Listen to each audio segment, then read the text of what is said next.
పెంచిన petrol diesel ధరలు తగ్గించాలని డిమాండ్ చేస్తూ వైఎస్ఆర్ కాంగ్రెస్ పార్టీ నాయకులు కార్యకర్తలు గురువారం చిత్తూరులోని గాంధీ విగ్రహం ఎదుట ధర్నా రాస్తారోకో నిర్వహించారు.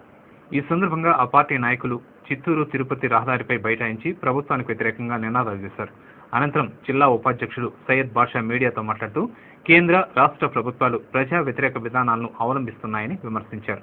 వెంటనే పెంచిన పెట్రోలు డీజిల్ ధరలు తగ్గించుకుంటే రాష్ట్రవ్యాప్త ఆందోళన కార్యక్రమాలను తీవ్రతరం చేస్తామని హెచ్చరించారు.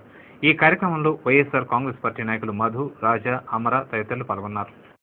సీఎం కిరణ్ కుమార్ రెడ్డి డాలర్ విలువ అవుతా ఉంటే కూడా ఈరోజు ధరలు పెంచేసి ఈ ధరలు పెంచడం వల్ల వచ్చే నిత్యావసరాల వస్తువులు కూడా పెరుగుతూ ఉంది.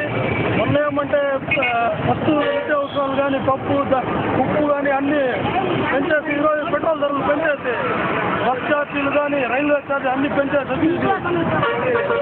వైఎస్ రాజశేఖర రెడ్డి గారు రైతు రాజ్యాంగం తెస్తే ఈ కిరణ్ కుమార్ రెడ్డి వచ్చి రాక్షస పాలన పరిపాలిస్తూ ఉంటారు. కిరణ్ కుమార్ రెడ్డికి ఈ ప్రజలే తగిన బుద్ధి చెప్తారు. ప్రముఖ పుణ్యక్షేత్రమైన